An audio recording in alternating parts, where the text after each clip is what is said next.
Ellie and scans Truckosaurus Rex. Orci originally was going to be one character that combined into a single thing. I loved that design. Yeah. Yeah, the idea was that 3 motorcycles would essentially jump on each other's shoulders and speak become as our one. first female Autobot. Decided to kill her. But he killed one of her. Or all 3 of them? All 3 of them. Oh, did all 3 of them die? I think they did. That was a late decision. Yep.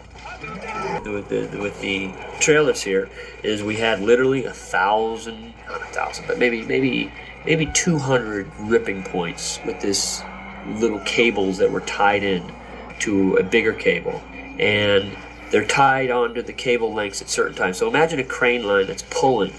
Each one is kind of timed so it pulls at a different kind of time that makes it it'll give it kind of a ripping sensation that goes like pop, pop, pop, pop, pop, pop, you know? So very hot set because we are in the summer heat. This was July. I mean, baking. We're talking baking. And we had a Learjet engine down there and 100-mile-an-hour fans.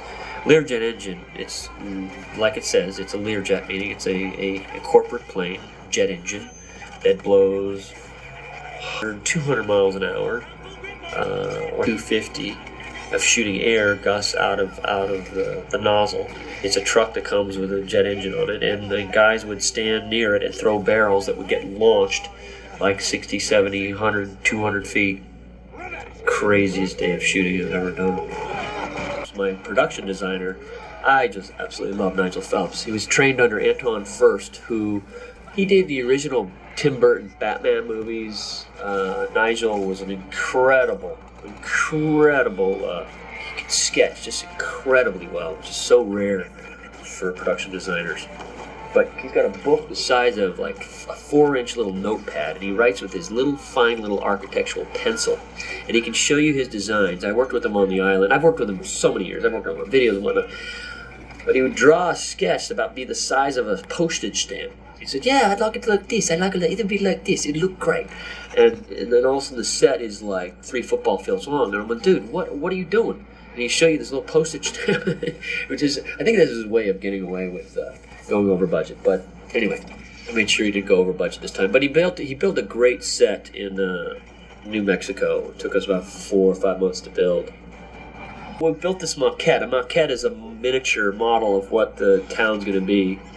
We first started out with Google Earth, and then in terms of where the sand dunes are, and then we did, I think, more helicopter shots of the area, so we can just lay out how far and how long the set was. I think our set was like 900 feet, 1,000 feet. Largest set I've ever worked on. And actually building pillars, they just don't build them that high in movies nowadays. When you talk to John Hoskins, those pillars are, I think, 40 feet tall, incredibly thick. And so what we did is we fly out to the location, and we would put markers out there, like different cones and whatnot, so that we can kind of see how far we want our set. And then we build our maquette, which is a model which is probably, I don't know, maybe it was 18 feet long, where it was when we sculpt miniature pieces and we start placing the models around. And once we identified the style and what we wanted our set to be, in terms of the different illustrations and stuff.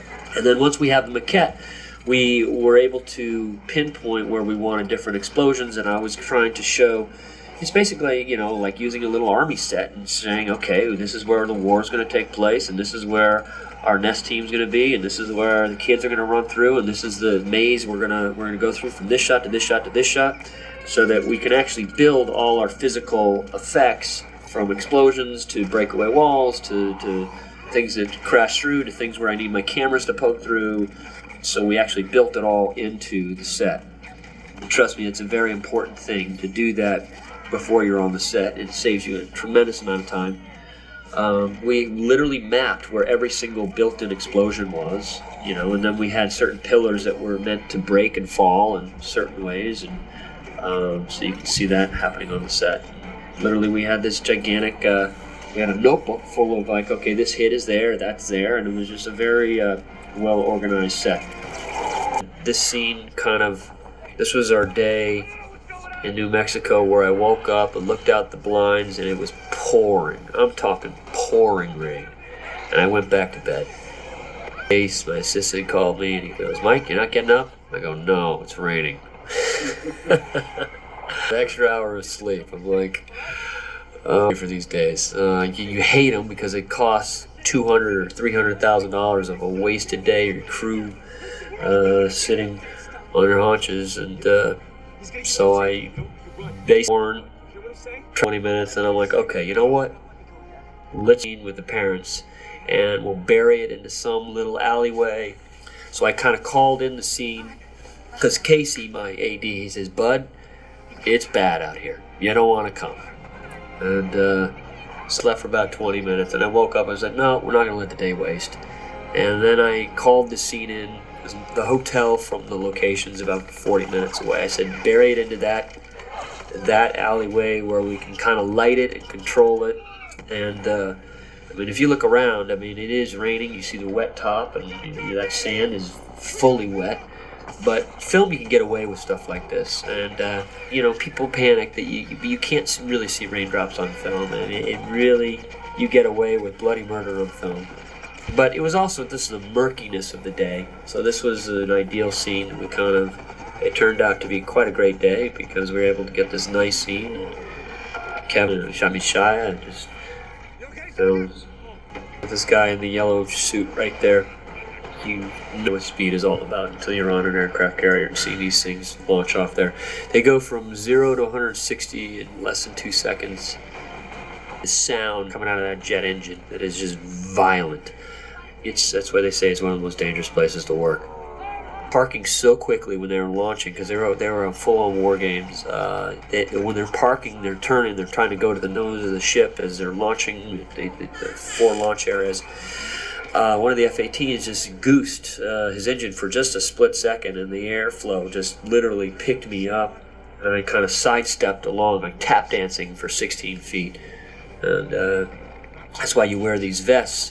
Those color-coded vests, they're all actually life preservers that automatically inflate if you get tossed over. Now, if you go in the water, the aircraft carrier doesn't stop to get you.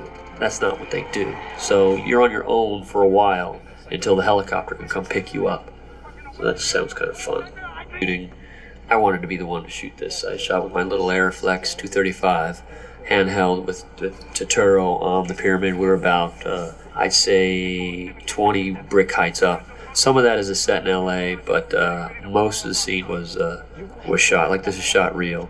Him doing the dialogue there. The great pyramid. The Giza pyramid behind.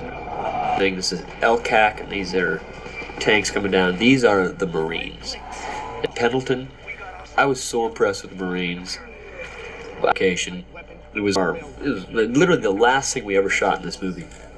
And these guys are like a football team. And they like, sir, we're ready for you. And I just wanted to move. They had you saw how many vehicles they had there. They had a lot of vehicles. And I said, all right, we need to stage this, move this over here and whatever. And literally, I'm telling you, within 10 minutes, this stuff was moved.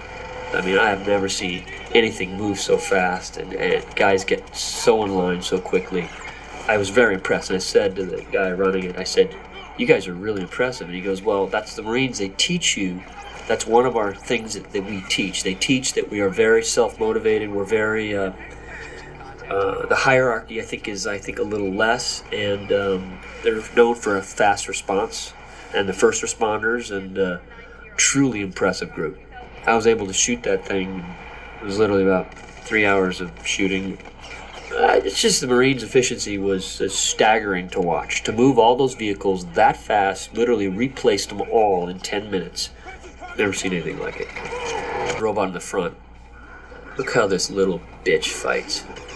Look, boom, dead, gone. All right, take a look on his arm right there, T-1000. You need to stop your Blu-ray, and you'll see T-1000 tacked onto his arm. Terminator was coming out this summer, and they had the T-1000 robot.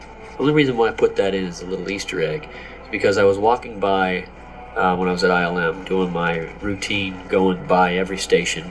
I looked and I said, wait a minute, that's my shot. That was a big robot who was 50 feet tall. Wait. I didn't shoot that. Wait. That looks like Transformers, but it's not Transformers. And I go to the guy, and the guy instantly shut his TV set off, or his computer screen off. I said, what was that? He goes, nothing. I said, no. I just saw a robot on there. It's 50 feet tall. What was that? He goes, Are you kidding me? Are you kidding me? What kind of robot was that? He goes, it's a T-1000. Well, let me just tell you, if T-1000 ever tried to take on Transformers, they kick their ass.